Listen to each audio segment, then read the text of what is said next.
اعوذ باللہ من الشیطان اللعین الرجیم بسم اللہ الرحمن الرحیم الحمد للہ الذی دل علی ذاتہ بذاتہ وتنزہ عن مجانست مخلوقاتہ وجل عن ملاءمت کیفیاتہ الذی قرب من خطرات الظنون وبعد عن لحظات العیون وعلم بما كان قبل أن يكون والصلاة والسلام على جميع الأنبياء والمرسلين لا سيما على أفضلهم وأشرفهم وخاتمهم الذي سمي في السماء بأحمد وفي الأرضين بأبي القاسم محمد اللهم صل على محمد وآل محمد وعلى أهل بيته الطيبين الطاهرين المعصومين المظلومين المنتجبين الأخيار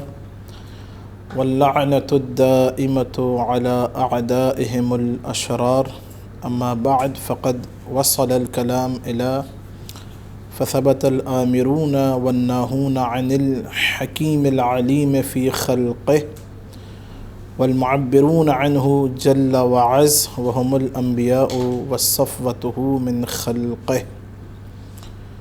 گفتگو ہماری باب الاضطرار الی الحجہ میں پہلی حدیث میں چل رہی تھی۔ عباس ابن عمر فقیمی بیان کیا کہ یہ ہشام ابن حکم کے اصحاب میں سے تھے۔ یہ ان کی توثیق تضعیف نہیں ملتی کیونکہ علماء نے ضرورت ہی محسوس نہیں کی، متکلم تھے، یہ کلامی مناظر کلامی مباحث کیا کرتے تھے۔ ہشام ابن حکم کہتے ہیں کہ میں امام صادق کی بارگاہ میں موجود تھا کہ اتنے میں ایک زندیق کافر آیا، تو اس کافر کے ساتھ حضرت صادق علیہ السلام کا پورا یہ ایک مناظرہ ہے، پہلے توحید کے اوپر، اور اس روایت کا جو ایک دو حصے اس کے، وہ کتاب اسی اصول کافی کے اندر کتاب توحید کے اندر گزر گئے، اور یہ اس کا تیسرا حصہ روایت کا، یعنی وہ جو توحید سے جو متعلق تھے وہ کتاب توحید کے اندر شیخ یعقوب کلینی رحمۃ اللہ تعالی علیہ نے نقل فرمائے۔ چھٹے امام نے جو اس سے استدلال کیا یہاں پہ کہ کیوں جو ہے نا وہ مخلوق حجت خدا کی طرف مخلوق خلق خدا محتاج ہے، وہ ایک استدلال عقلی ہے۔ اس ایک استدلال سے اگر اس کے اندر غور و فکر کیا جائے تو آپ کئی استدلال نکال سکتے ہیں۔ ایک ہم نے کل بیان کیا تھا کہ چھٹے امام نے یہاں پہ کہا کہ عقلی طور پر جب ہم یہ بات مان لیں، خداوند کریم کے وجود کو جب مان لیں کہ خدا موجود ہے، اور یہ ثابت کر دیا چھٹے امام اس سے کہہ رہے ہیں کہ اس کائنات کا بنانے والا ہے، خالق ہے، صانع ہے، تو کہہ رہے عقلی طور پر دو چیزیں بنتی ہیں کہ یا تو وہ خدا زمین پر آ کر مخلوق کو سارے کے سارے جو ہے نا وہ احکامات بتائے، یا مخلوق کو اپنے پاس بلا لے، اس کے علاوہ کوئی تیسری صورت نظر نہیں آتی۔ اچھا بھئی، یہ خدا، یہ ہم نے گزشتہ درس میں شاید اس کی وضاحت نہیں کی تھی، خدا کو کیوں آنے کی ضرورت پڑ رہی ہے؟ اس لیے کہ خدا نے جو لوگوں کو بھیجا روئے زمین پر، کل عبارت کے اندر یہ مطلب گزرا کہ خدا کیا ہے؟ حکیم ہے۔ حکیم یعنی کیا؟ کوئی بھی کام خدا عبث فضول نہیں کرتا، بیہودہ کام نہیں کرتا۔ خدا کیا ہے؟ حکیم۔ حکیم یعنی الانسان الذي يضع الاشیاء فی مواضعہ، وہ انسان کے جو اشیاء کو اپنی جگہوں پر، چیزوں کو ان کے مقام کے حساب سے رکھے، اسے حکیم کہا جاتا ہے۔ مثلا اگر اس مدرسے کی بلڈنگ جو اس کو ہم انجینئر سے نہ بنواتے تو کوئی کمرہ کہیں ہوتا، کوئی کہیں ہوتا، ایسے کوئی اٹھ کے ہم میں سے کوئی اٹھ کے بنا دیتا۔ بات واضح ہو رہی ہے؟ حکیم کیا؟ وہ ہر چیز، جو انجینئر ہوتا ہے بلڈنگ بنانے والا، وہ ہر چیز کو دیکھ کے کہ بجلی کی وائریں کہاں سے جائیں گی، اور جو ہے نا وہ پائپ لائن جو ہے وہ پانی کی پائپ لائن وہ کہاں سے جائیں گے، وہ کون سا کمرہ کیسے ہوگا، واش روم کیسے، اگر ہر کوئی جو اٹھ کے لگا تو بلڈنگ تو کیا پورا کا پورا اس کا نقشہ دھرم برم ایسے ہی ہے۔ تو اس پوری کائنات کے بنانے والا کیا؟ حکیم ہے۔ اس نے ہر چیز کی خلقت کے اندر کیا بنے گا؟ انتہائی حکمت آپ کو نظر آئے گی، پہاڑوں کی، چاند، ستارے، زمین، آسمان، انسانوں کی خلقت میں آپ کو کیا ہے؟ حکمت۔ ایسا نہیں ہوتا خدا نے ایسے بھیج دیا ہو۔ اگر ہم اس بات کے قائل ہوں کہ بس مخلوق جو ہے نا وہ آئی زمین پر، لوگ آئے اور بس لذات کوئی بھی عاقل اس بات کو تسلیم نہیں کرے گا کہ لوگ آئیں اور دنیا بس لذتیں جو ہے نا وہ حاصل کی اور چلے جائیں. یہ کیا ہو جائے گا؟ یہ عبث ہو جائے گا، فضول، بغیر مقصد کے. تو یقیناً کوئی مقصد ہے. اب وہ مقصد کیا ہے؟ وہ اس مقصد کو بتانے کے لیے ضروری کیا تو خدا ڈائریکٹ لوگوں کے ساتھ رابطے میں آ جائے یا لوگ ڈائریکٹ خدا کے ساتھ رابطے میں آ جائے. دونوں ناممکن ہے. کیوں؟ کیونکہ وہ اتنا متعالی ہے کہ وہ ڈائریکٹ رابطے میں نہیں آ سکتا، اور یہ اتنے پست ہیں لوگ کہ وہ ڈائریکٹ اس کے پاس وہاں جا نہیں سکتے، اس سے بات چیت نہیں کر سکتے. تو کہہ رہے ضروری ہے کہ کوئی ایسے سفراء ہوں، خدا کے نمائندے، سفیر ہوں کہ جو اس کی باتیں یہاں پر بتائیں اور ان لوگوں کی فریادیں اس تک پہنچا دیں. بات واضح ہو رہی ہے آقا؟ استدلال امام صادق سمجھ آ رہا ہے آپ لوگوں کو؟ ہیں کہہ رہے ہیں کہ جب یہ بات ہم نے مان لی خدا کیا حکیم ہے اور متعالی ہے، تو کہہ رہے ہیں مخلوق کے لیے تو جو ہے نا وہ اس سے نہ بات چیت کر حواس خمسہ کے ذریعے سے، لا یدرک الابصار، نہ آنکھ سے دیکھا جاتا ہے، نہ حواس سے جو ہے نا وہ کن ہے. معرفت خدا تو اصلاً محال ہے. وہ جو بھی مثلا ائمہ علیہم السلام نے جو دعاؤں کے اندر بیان کیا وہ بھی کیا ہے؟ معرفت کاملہ نہیں ہے. کوئی بھی انسان اللہ کی حقیقی معرفت تک پہنچ سکتا ہے؟ نہیں پہنچ سکتا. مخلوق کے لیے معرفت حقیقی رب کیا بتائے گا؟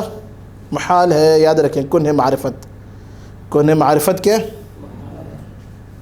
حاصل ہی نہیں کر سکتی. اب جو ادلہ کے اندر ہمیں روایات کے اندر یا آیات قرآنی میں جیسا نبی اور علی نے بیان کیا، وہ بھی جو ہے نا واقعا انسان جب اس میں غور و فکر کرے تو وہ یا تو نبی یا علی ہی بیان کر سکتے ہیں.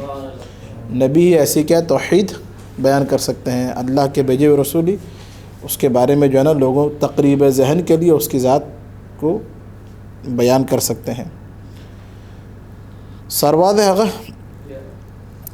اچھا، اب یہ خدا جو ہے نا نہ اس کو ملامست کی جا سکتی ہے، نہ لوگ ڈائریکٹ اس سے ہو سکتے ہیں، نہ وہ لوگوں سے ڈائریکٹ بات چیت کر سکتا ہے، نہ لوگ احتجاج کر سکتے ہیں، نہ وہ احتجاج کر سکتا ہے. تو کہہ رہے ہیں یہ بات ثابت ہو جائے گی کہ اس کے کچھ سفیر ہیں. سفیر کا ہم نے معنی بیان کیا تو لغوی کہ سفیر کیا کرتا ہے آگا؟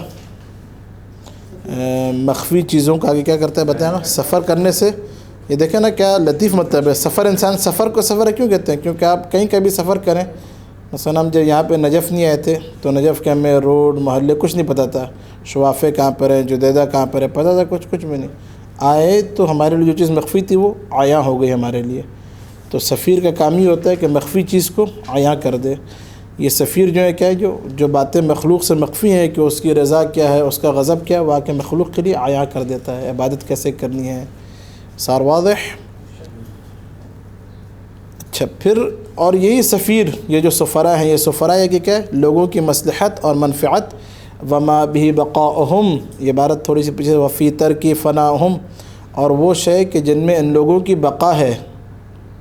اس میں دنیاوی اخروی دونوں مراد ہیں، یعنی کہ وہ آ کے ایسے جو ہے نا مصلحت بیان کرے گا جس مصلحت میں دنیا میں ان کے لیے بقا ہوگی. انبیاء اور رسولوں نے بیان کیا نا، زندگی ایسے گزارو دنیا میں تم کیا سرخرو ہو جاؤ گے، یا کیا آخرت میں کیا بولیں، یہاں پہ اچھے اعمال انجام دو تو آخرت میں کیا بولیں، بقا رہے گی. وما فی ترکی ماں پہ تفر ہے، وما فی ترکی فناؤہم، اور وہ اشیاء کہ جن کو ترک کرنے میں کیا ہلاکت ہے. دنیا کے اندر بھی اگر اس طریقے سے زندگی نہ گزاری، مثلا جو شریعت اور جو آداب محمد آل محمد نے بیان کیے، انسان اس کو انجام نہ دے، بنے کیا فنا ہے. زندگی کا دستور العمل جیسا اہل بیت علیہ السلام نے نبی نے بیان کیا، ویسا آپ کو اس کے اندر کیا ہے، آپ کو دنیاوی فوائد بھی ہیں اور اخروی تو ہیں. دنیاوی بھی آپ کو کیا ہے، فائدے ہی فائدے نظر آئیں گے. چھوٹی چھوٹی چیزوں کے بارے میں اللہ کے نبی نے بیان کیا. مثلا کھانے کے آداب. اب آج ڈاکٹرز حضرات جو ہے نا وہ 14 سال کے بعد بتا رہے ہیں کہ بھی نوالے کو کتنی دفعہ چبانا چاہیے تاکہ معدہ جو ہے نا وہ صحیح طریقے سے اس کو ہضم کر سکے. یہ بات نبی کتنے 14 سال پہلے بیان کر رہے ہیں کہ کم سے کم ایک لقمے کو انسان 70 دفعہ چبائے. آج ڈاکٹرز کہہ رہے ہیں بھی انسان جو ہے نا، کچھ حضرات کیا وہ لقمہ لی اور ڈائریکٹ اندر معدہ محترم بیچارہ پریشان ہوتا ہے، کیسا انسان ہے یہ. بات ہو رہی ہے. تو انسان ادب کس نے بیان کیا؟ یہ نبی نے. اس کے اندر کیا بولے، انسان کے اپنے لیے فائدہ ہے نا. ایسے بہت سارے اسلامی آداب آپ کو نظر آئیں گے کہ جس کے اندر انسان ہی کے لیے ہر چیز کا ادب بیان کیا. اس کے اندر کیا آپ کی ذات کے لیے منفعت ہے اور اخروی فائدہ ہے ہی ہے. روزے کا آپ دیکھ لیں، آج سارے جو ہے نا دنیا کے مذاہب اس بات کو مانتے ہیں کہ واقعاً روزے کا ایک ظاہری فائدہ بھی ہے، وہ معنوی فائدے تو اپنی جگہ پر۔ فثبت الآمرون والناہون، یہ فائدہ تفریعیہ نتیجہ کہہ رہے ہیں۔ یہ جو استدلال ہم نے آپ کے سامنے پیش کیا، استدلال کیا تھا؟ استدلال دوبارہ کس طریقے سے استدلال کیا؟ استدلال عقلی ہے زندیق کے سامنے۔ کہہ رہے ہیں جب خدا کا وجود، جب یہ بات ثابت ہو گئی کہ اللہ کا وجود ہے اور خدا حکیم ہے اور کوئی کام عبث نہیں کرتا۔ دیکھیں مقدمہ دیکھ رہے ہیں، مقدمہ اول کیا ہے؟ خدا کا وجود ثابت ہے کہ خدا ہے، یہ اگر مان لیں، کیونکہ جب تک خدا کا وجود ثابت نہیں ہوگا تو بات آگے چل ہی نہیں سکتی۔ نبوت فرع توحید ہے، پہلے آپ کو خدا کا وجود ثابت کرنا ہوگا۔ صار واضح؟ خدا کے وجود کے بعد بات آئے گی کہ خدا حکیم ہے، نعم حکیم ہے، بالکل کوئی کام عبث نہیں کرتا، بیہودہ کام نہیں کرتا۔ اچھا، اب اگر ہم یہ اس بات پہ قائل ہو جائیں کہ مخلوق ایسی دنیا میں آگے بس دنیا میں آئے، لذات ساری کھایا پیا اور ساری عیاشی کی اور کوئی مقصد نہیں ہے، تو کیا خدا کا کیا ہو جائے گا؟ بھلے خدا کی توحید پیش کرنا میں اس نے عبث بیہودہ کام کیا، تو یہ ماننا پڑے گا کہ مخلوق کو بھیجنے کا کوئی نہ کوئی مقصد ہے۔ وہ مقصد کون بیان کرے گا؟ خدا کی رضا وغیرہ وہ اس کے سفرا بیان کریں گے، وہ حضرات بیان کریں گے کہ جن کے اوپر وحی نازل ہوتی ہے، جن کے اوپر کیا نازل ہوتی ہے بتائیے؟ معرفت خدا لکھیے حاصل کرنا ممکن نہیں ہے مگر یہ کہ وحی کے ذریعے سے۔ اچھا، وحی کہ ہر انسان پر ہوتی ہے؟ ناممکن ہے۔ وحی کس پر ہوگی؟ جو نبی ہو، جو رسول ہو، اس کے اوپر وحی آئے گی۔ اس کے اوپر کیا آئے گی بتائیے؟ اچھا، وحی کے ذریعے خدا اپنی رضا اور اپنا غضب بیان کرے گا، زندگی گزارنے کا ادب بیان کرے گا، صحیح ہے؟ وحی کا ہونا کیا بتائیے؟ ضروری ہے، تاکہ کون سی چیز باعث قرب ہے، کون سی چیز باعث کمال ہے، کون سی چیز باعث زوال ہے، یہ پتہ چل سکے۔ اچھا،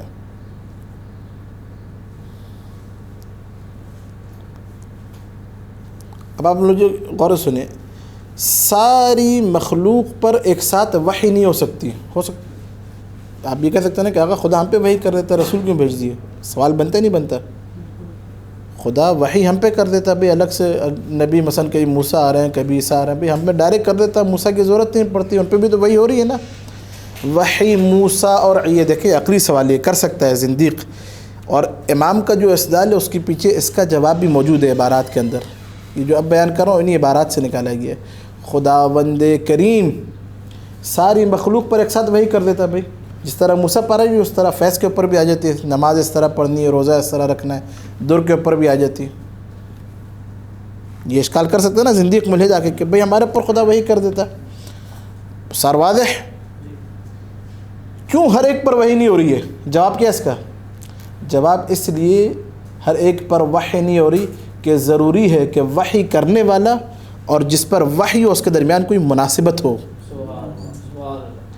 یہ لکھے بہت ہے، جس کے اوپر وحی نازل ہو رہی ہے اور جو وحی کرنے والا ہے کوئی مناسبت ہو۔ ساری مخلوقات میں مناسبت ہے؟ نہیں ہے۔ مطلب واضح ہو رہا ہے غیون؟ مناسبت کا ہونا ضروری ہے۔ کیا مناسبت کا مطلب؟ یعنی جس کے اوپر وحی نازل ہو رہی ہے وہ سمجھ سکے کہ یہ وحی واقعاً خدا کی طرف سے ہے اور آگے میں نے اس کو القاء کس طرح کرنا ہے، یا خود میں نے اس پر عمل کس طریقے سے کرنا ہے۔ آپ حضرات اس بات کو بخوبی جانتے ہیں کہ خداوند کریم نے پوری کائنات کو فضیلت کے اوپر خلق کیا۔ ہر انسان کا دماغ ایک جیسا نہیں ہوتا، ہر انسان کی صلاحیت ایک جیسی نہیں ہوتی، ہر کھانا ایک جیسا نہیں ہے، ہر پتھر ایک جیسا نہیں ہے، ہر زمین ایک جیسی نہیں ہے۔ کائنات کی خلقت کیا ہے؟ فضیلت کے اوپر ہے۔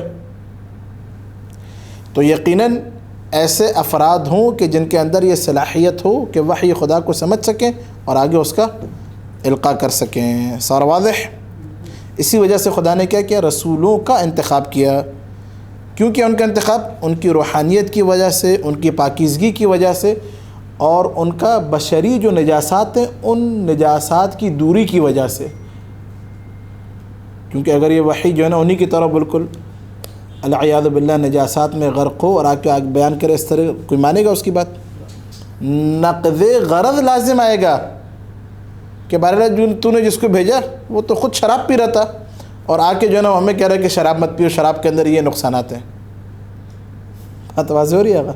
نقض تو ضروری ہے کہ جس کے اوپر وحی آ رہی مناسبت ہو اور وہ ہر عیب سے کیا ہو، پاک ہو، تاکہ بے عیب کے احکامات کو آ کے مخلوق تک پہنچا سکے۔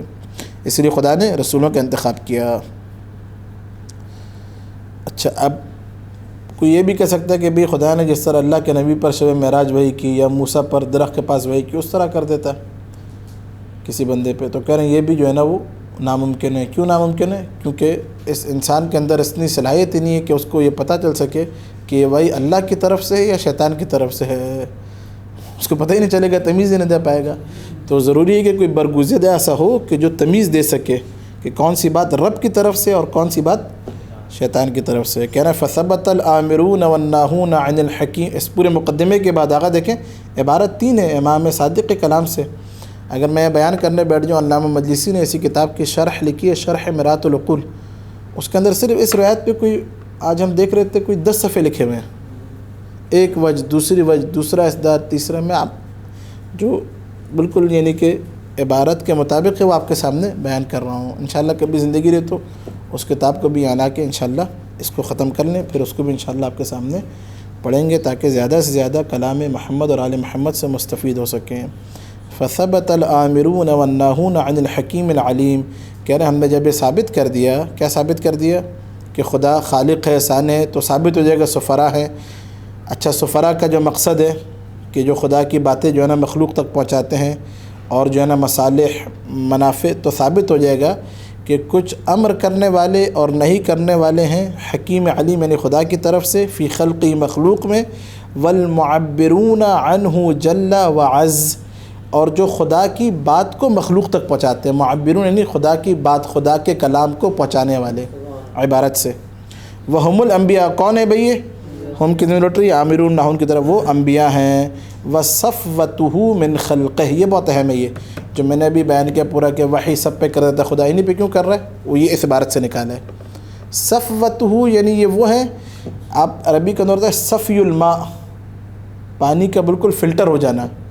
جب پانی فلٹر ہوتا ہے نا، اس سے جتنی گندگی ہوتی ہے سب کی سب نکل جاتی ہے، بالکل صاف، آب زلال فارسی میں کہا جاتا ہے، صاف و شفاف پانی جس کے اندر کسی قسم میں کوئی جو ہے نا وہ بیکٹیریا جو ہے نا سارے کے سارے غلیظ سب کے سب نکال دی جائے تو اس کو صفی الماء کہا جاتا ہے، اسی سے صفوہ، صفوتہ۔ السلام علی اصفیاء اللہ پڑھتے ہیں، خدا کے اصفیاء، کیوں؟ کیونکہ ان کے قریب بھی کوئی گندگی نہیں ہوتی، ہر گندگی سے پاک ہوتے ہیں یہ، ہر گندگی سے پاک جو ہو وہی اللہ کے کلام کو مخلوق تک پہنچا سکتا ہے۔ جو خود شرک اور کفر کی غلاظت میں رہا ہو وہ کبھی بھی کلام خدا کو مخلوق تک نہیں پہنچا سکتا۔ وہم الانبیاء وصفوتہ من خلق، مخلوق میں سے کیا؟ خدا کے چنے ہوئے، یعنی جن کو خدا نے ہر عیب سے پاک کیا ہے، اب ان تک خدا کیا اپنا کلام القاء کر رہا ہے۔ حکماء مؤدبین بالحکمہ، یہ کیا ہے؟ یہ انبیاء رسول حکیم ہوتے ہیں، یہ حکماء مؤدبین بالحکمہ، اور جو حکمت ان کے پاس ہوتی ہے نا وہ اپنی طرف سے نہیں ہے، یہ بہت اہم ہے۔ یہ حکیم آپ کہہ سکتے ہیں کوئی بھی انسان حکیم ہو سکتا ہے، نہ، یہ حکمت بھی خدا کی طرف سے دی ہوئی ہوتی ہے۔ ابھی انشاءاللہ آگے باب آئے گا، اللہ خداوند کریم نے نبی کو جو ادب سکھایا، کہہ رہا خود ڈائریکٹ بغیر کسی واسطے کے خدا نے ذات محمد کو ادب سکھایا ہے، تعدیب کی ہے۔ ان اللہ ادب، خدا نے عبارت آئے گی آگے انشاءاللہ اس باب میں کہ نبی کا معلم خود شخصاً خداوند کریم بغیر کسی واسطے کے، محمد مصطفیٰ افضل الانبیاء، خدا نے کیا ہے؟ تعلیم فرمائی ہر چیز۔ مؤدبین بالحکمہ مبعوثین بہا، حکمت کے ساتھ ان کو بھیجا گیا، حکمت سکھانے والی ذات خود خدا کی ذات ہے۔ بسم اللہ الرحمن الرحیم، وَيُعَلِّمُهُمُ الْكِتَابَ، والحکمہ قرآن کے اندر ہے۔ اچھا، اسی حکمت کے ساتھ ان کو بھیجا گیا، بہا کی ضمیر لوٹ رہی ہے حکمت کی طرف۔ غیر مشارکین للناس، ابھی جو عبارت آگے آ رہی ہے علی مشارکتہم لہم فی الخلق، اس کے اوپر آپ بریکٹ ڈال دیجیے، جملہ معترضہ ہے یہ عبارت دیکھیں، غیر مشارکین للناس فی شیء من احوالہم، یہ جو انبیاء اور رسول ہیں یہ لوگوں کے ساتھ احوال میں کسی چیز میں شریک نہیں ہوتے، صار واضح؟ لوگوں کے احوال میں کسی شے میں شریک. اب جملہ محتسب کہہ رہے علی مشارکتہم لہم فی الخلق خلق والترکیب. کہہ رہے خلقت میں تو لوگوں کی طرح ہے، یہ ترکیب میں بھی وہی. لوگ بھی کیا ماں باپ سے دنیا میں آتے ہیں، انبیاء رسول بھی ماں باپ سے دنیا میں آتے ہیں. حضرت آدم اور عیسیٰ کو چھوڑ کے جتنے انبیاء ہیں بتائیں وہ ماں باپ سے دنیا میں آئے، وہی آنکھیں وہی. ایسا نہیں کہ بالکل خدا جو ہے وہ. یہ عبارت کے اندر کہنا کیا چاہ رہے ہیں صادق آل محمد علیہ الصلاۃ والسلام؟ بیان کیا کرنا چاہ رہے ہیں؟ دقیق مطلب ہے یہ کہ یہ جو اللہ کے برگزیدہ ہیں انبیاء اور رسول، یہ ظاہری طور پر تو جو ہے نا وہ لوگوں کی طرح ہیں، یہ صحیح ہے. باطنی طور پر لوگوں سے کیا ہوتے ہیں بتائیں؟ الگ ہوتے ہیں. باطنی طور پر کیا ہوتے ہیں؟ اور احوال میں بھی کیا لوگوں سے، حالات کے اندر بھی کیا ہے بتائیں گا؟ شریک نہیں ہوتے. یعنی عام انسان کی طرح ان کا کردار نہیں ہوتا. اب ادھر دو چیزیں ہیں. یہ عبارت کیوں ذکر کی صادق آل محمد نے؟ یہاں پر کوئی یہ کہہ سکتا ہے کہ باراللہ تو جو ہے وہ کسی ملک کو بھیج دیتا. مطلب واضح ہو رہا ہے؟ ملک آ کے ہمیں بتایا تھا کہ نماز کیسے پڑھنی ہے، روزہ کس طرح رکھنا ہے. یہ انہی کو کیوں بھیجا؟ انبیاء اور رسولوں کو بشری لباس میں. قل انما انا بشر مثلکم یوحی الی انما الہکم الہ واحد. میں کہہ دیجئے کہ میں تمہاری طرح کا بشر ہوں. نبی ہیں، بشر ہیں، لیکن فرق ہے. فرق کیا؟ یوحا ان پر وحی آتی، ہمارے پر وحی نہیں آتی. احوال میں شریک نہیں ہے، خلقت میں شریک ہے ہمارے. احوال یعنی کیا بولے آقا؟ حالات میں. حالات یعنی کیا؟ یعنی کردار میں، باطنی طور پر. صحیح ہے. وَإِنَّمَا يُرِيدُ اللَّهُ إِنَّمَا يُرِيدُ اللَّهُ لِيُذْهِبَ عَنْكُمُ الرِّجْسَ ہے. اور ہم کیا بولے آقا؟ نجاستوں میں غرق ہیں. صحیح ہے. وہ کیا ہے؟ وہ اول ما خلق اللہ نوری ہے. وہ صار واضح عبارت. اب یہاں پہ کہنا کیا چاہ رہے ہیں؟ کیوں اس عبارت کو ذکر کیا؟ کہہ رہے ہیں یہاں پہ کوئی یہ اشکال کر سکتا ہے کہ بہرحال تو کسی ملک کو بھیجتا ہے، یہ نبی کو کیوں بھیج دیا؟ تو یاد رکھیں ملک مثلا کیا ہے؟ اگر خدا کسی ملک کو بھیجتا ہے، ملک جو ہے وہ 10,000 سال کچھ ملک ہیں جو فقط رکوع میں ہیں. اگر خدا ان کو بنا، وہ مقتدا نہیں بن سکتے تھے، وہ یعنی آئیڈیل نہیں بن سکتے تھے. کیوں؟ کیونکہ بشر یہ اعتراض کر رہا تھا کہ یہ جو ملک آ کے ہمیں رکوع کا بتا رہا ہے، اس کو تو نہ بھوک لگتی ہے نہ پیاس لگتی ہے. اور یہاں پہ جو ہے نا ہمارے جو ہے نا وہ بھوک بھی ہے، پیاس بھی ہے، تھکن بھی ہے، ملک تھکتا بھی نہیں ہے. تو اس کی کئی بات ہم پر حجت نہیں ہو سکتی. بات واضح ہو رہی ہے؟ تو کوئی ایسا ہو کہ جو ہماری طرح کا بشر ہو، بھوک اور پیاس سارے تقاضائے بشری بھی ہوں، لیکن جب تیری بات کو آ کے بتائے تو اس طریقے سے آ کے بتائے کہ 3 دن جب علی نے روزہ رکھا ہے تو بھوک اور پیاس کے عالم تک علی کے ہاتھ سے روٹی نہیں توڑی جا رہی تھی. اب علی کا کہا ہوا کیا ہو جائے گا بتائیے آقا؟ مخلوق کے لیے حجت ہو جائے گا. کوئی ملک آ کے بتایا تو حجت نہیں ہوگا، کیونکہ اس کے اندر بشری تقاضے نہیں ہیں اس کے اندر. صار واضح؟ مؤیدین من عند الحکیم العلیم بالحکمہ. کہہ رہے ہیں یہ جو سفراء ہیں ان کی تائید ہوتی ہے من عند الحکیم العلیم، خدا کی طرف سے، بالحکمہ حکمت کے ساتھ ان کی تائید ہوتی ہے. ثم ثبت ذلك في كل دهر وزمان مما أتت به الرسل والأنبياء من الدلائل والبراهين.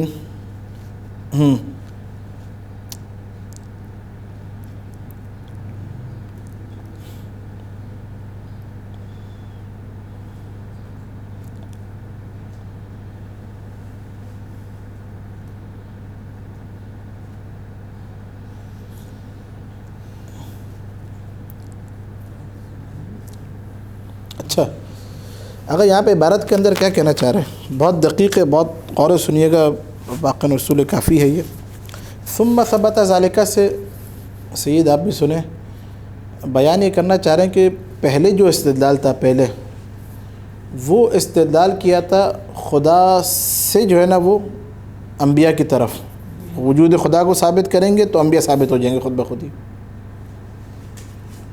بات واضح ہو رہی ہے؟ وجود پہلے استدلال کیا تھا؟ استدلال اول ہم نے ثابت کیا تھا کہ خدا ہے، خالق ہے، صانع ہے، کوئی کام بے ہدہ نہیں کرتا. اور کوئی کام بیہودہ کیسے ہو سکتا ہے کہ مخلوق کو بھیج دے بغیر مقصد کے؟ تو ضروری ہے کہ مقصد بھی ہو. اب یہ مقصد بتائے گا کون؟ تو ضروری ہے کہ ایسے سفراء ہوں کہ جا کے مقصد خدا کو بتائے. وَإِلَّا عبث لازم آئے گا خدا کی ذات پر، عبث لازم نہ آئے، اس لیے ضروری ہے کہ سفراء ہوں انبیاء اور رسولوں کی صورت میں. ایک یہ استدلال اول تھا. اب یہاں پہ کیا بتا رہے ہیں؟ یہاں پہ یہ ثم ثبت سے لکھیں آپ لوگ. یہاں پہ دوسری دلیل دے رہے ہیں. یہاں پہ رسولوں یا نبیوں کے ثبوت کے لیے دوسری دلیل. اور یہ دلیل کیا ہے؟ یہ انتقال من المعلول الی العلہ، معلول سے علت کی طرف جانا، معلول سے علت کی طرف جانا. کیا دلیل کیا بتائیے؟ پہلی والی کیا تھی کہ خدا کے وجود سے ہم نے نبیوں اور رسولوں کو ثابت کیا تھا، ہو گیا تھا ثابت آپ کے لیے. ہم نے مان لیا اللہ ہے، صانع ہے، خالق ہے، کوئی کام عبث نہیں کرتا. بار بار میں تکرار کر رہا ہوں تاکہ ذہن میں راسخ ہو جائے. تو خود بخود ہی سفراء ہونے ضروری ہیں. نبیوں کی صورت میں سفراء کو اس نے بھیجا. اب کیا؟ اب معلول سے علت کی طرف جائیں گے. کیسے جائیں گے؟ اب ہم نبیوں سے جائیں گے کس کی طرف؟ کیسے؟ کہہ رہے ہیں کہ ہم دیکھیں گے ہر زمانے میں کچھ ایسے اشخاص تھے کہ جو صاحب معجزہ تھے. کیا تھے؟ ان کے ہاتھوں پر معجزہ تھا. مثلا موسیٰ کیا ید بیضا لے کر آئے. اس دور میں کسی کے ہاتھ موسیٰ کے ہاتھ کی طرح کسی کا ہاتھ نہیں تھا. ید بیضا چمکتا تھا ستارے کی طرح. یا اس دور میں جتنے جادوگر تھے ان سب کے سب بولے سب کے جادوؤں کو کیا موسیٰ کے حسن آ کے توڑ دیا، ختم کر دیا. سمندر میں مارا، سمندر کیا ہو گیا؟ پتھر میں مار رہے ہیں، چشمے پھوٹ رہے ہیں. یا عیسیٰ بسم اللہ الرحمن الرحیم انی اخلق لکم من الطین کہیۃ الطیر، اس طب کے دور میں وانی ابرئ الاکمہ والابرص. ہم نے دیکھا ہر زمانے میں، دیکھے توریت بھی ہے، زبور بھی ہے، انجیل بھی، آسمانی کتب ہیں، نبی سارے یہودی مانتے. تو ہم نے کیا دیکھا؟ کچھ ایسے ہستیاں تھیں جن کے پاس معجزہ تھا، یعنی دیگر مخلوق ویسا کرنے سے عاجز تھے. تو ہم جب صاحب معجزہ کے پاس آئے تو اس نے کہا میں اللہ کا بھیجا ہوا ہوں. تو ہم اس نبی سے کیا اللہ کی طرف گئے. تو ہمیں پتہ چلا کہ ہر زمانے میں کسی نہ کسی نبی کا ہونا ضروری ہے جو لوگوں کو اللہ کی طرف بلائے گا. اس عبارت میں ایک احتمال یہ ہے کہ اس کا ترجمہ یہ، ایک احتمال یہ ہے کہ یہاں پہ دوسرا استدلال حضرت صادق علیہ السلام بیان کر رہے ہیں معلول سے علت کی طرف جانا. پہلے میں کیا تھا؟ اللہ سے نبی پر آئے تھے. اب کیا بولے؟ نبیوں سے ان کے معجزات دیکھ کے ہم سمجھ آئے گا نہیں یہ صاحب معجزہ ہے، نہیں یہ عام بشر کی طرح نہیں ہے. تو سمجھ آئے گا کہ یہ کیا، یہ اس کا نمائندہ ہے کہ جو پوری کائنات کا خالق ہے. ایک وجہ ہے اس عبارت میں. ثم ثبت ذلک فی، یہ کس نے لکھی ہے وجہ؟ یہ علامہ مجلسی نے اپنی کتاب مرآۃ العقول کے اندر اس کو بیان کیا ہے. دوسری احتمال اس عبارت میں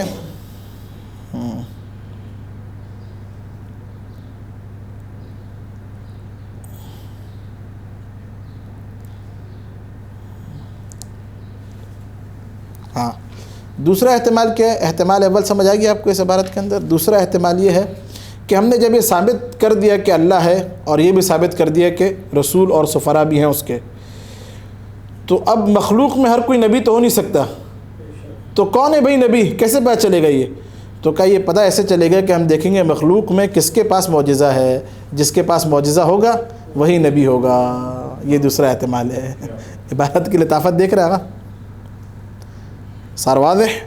دو احتمال. ایک کے اندر کیا ہے کہ اسی عبارت میں علامہ مجلسی کیا فرما رہے ہیں کہ یہاں پہ معلول سے علت کی طرف جانا. اور ایک اور احتمال کیا ہے کہ نہیں، کوئی نیا استدلال نہیں ہے، بلکہ یہاں پہ حضرت صادق علیہ السلام یہ بیان کرنا چاہ رہے ہیں کہ بھئی جب ثابت ہو گیا اللہ ہے، نبی ہے، تو نبی ہے کون کیسے پتہ چلے گا؟ تو کام دیکھیں گے کہ مخلوق میں سے کون صاحب معجزہ ہے. ہمیں پھر سمجھ آئے گا کہ بھئی ہر ایک جو ہے نا وہ صاحب معجزہ نہیں ہے، وہی ہستی جو ہے نا اللہ کا نمائندہ ہو سکتی ہے جو بائیں ہاتھ کی 2 انگلیوں سے در خیبر اکھاڑ دے. تو ہمیں پتہ چلے گا کہ یہ عام بشر نہیں بلکہ خدا کی طرف سے بھیجا ہوا ہے. ثم ثبت ذلك فی، دیکھیں 2 احتمال دیے، لکھ لیجئے اس کو یا بعد میں درس سن کے لکھ لیجئے گا. ثم ثبت ذلك فی کل دہر و زمان، کہہ رہے ہیں پھر یہ بات ثابت ہو گئی کہ ہر زمانے میں، ہر دہر میں اور زمانے میں، مما اتت بہ الرسول الانبیاء، ہر زمانے کے اندر کیا بولے آگا؟ انبیاء اور رسول کیا لے کر آئے؟ من الدلائل والبراہین، معجزات لے کر آئے. دلائل انہیں کیا؟ معجزات. براہین انہیں کیا؟ عطف تفسیری، معجزات کو لے کر آئے.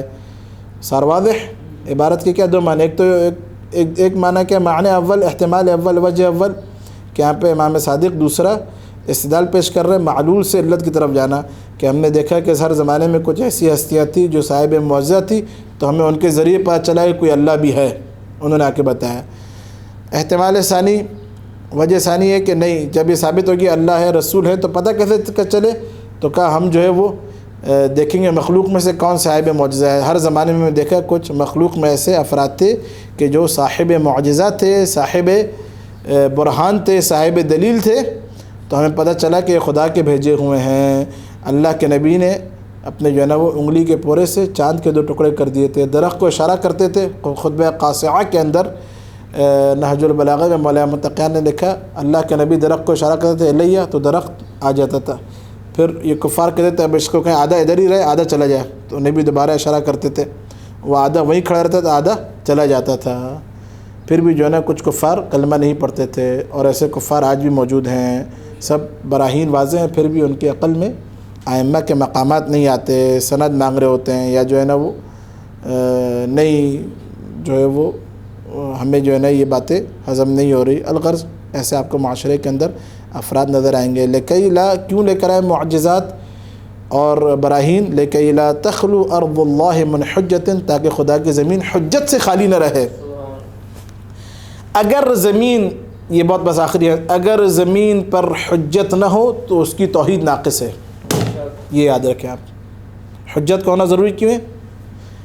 حجت کا ہونا ضروری اس لیے ہے تاکہ خدا کی وحدانیت اور توحید خدا باقی رہے۔ اگر حجت نہ ہو تو اس کی توحید پر حرف آئے گا لازم۔ اب جو امام زمانہ کے منکر ہیں حقیقت میں ان کی توحید ہی ناقص ہے۔ عجل اللہ تعالی فرجہ الشریف۔ لکی لا تخلو ارض اللہ من حجت یکون معہ علم یدل علی صدق مقالته و جواز عدالته، تاکہ زمین اللہ کی حجت سے خالی نہ رہے، وہ حجت کے جس کے پاس معہ علم، ایسا معجزہ، علم معنی معجزہ ہے یا علم جناب، ایک ایسا معجزہ ہو کہ جو اس کے گفتار پر قول کے سچے ہونے پہ دلالت کرے اور اس کی عدالت کے صحیح ہونے پر دلالت کرے۔ آپ سے بیان کیا معجزے کی تعریف گزر گئی پیچھے ہمارے عقائد کے دروس میں۔ معجزہ یعنی کیا؟ عاجز کر دینے والی شے۔ جادو الگ ہے، معجزہ، جادو کے اندر چیلنج نہیں ہوتا، معجزے میں کیا ہوتا ہے بتانا، تحدی، چیلنج ہوتا ہے۔ خدا نے کیا کہا؟ ایک آیت لے کر آؤ، قیامت 14 سالوں کے آج تک ایک آیت بشر پورے اپنے اس ارتقاء کے ساتھ آج تک قرآن کی ایک آیت کا جواب نہیں لا پا رہا۔ تو معجزے کے اندر ہمیشہ کیا ہوتا ہے بولے آگا؟ چیلنج ہوتا ہے۔ انبیاء الہی معجزے کے ساتھ چیلنج بھی کرتے تھے، کہتے تھے جاؤ اس کا جیسا کر کے دکھا دو۔ جادوگر کبھی بھی چیلنج نہیں کرتا۔ یہ الحمدللہ حدیث اول آج مکمل ہوئی، انشاءاللہ حدیث ثانی اسی باب میں سیأتی الکلام، والحمدللہ رب العالمین۔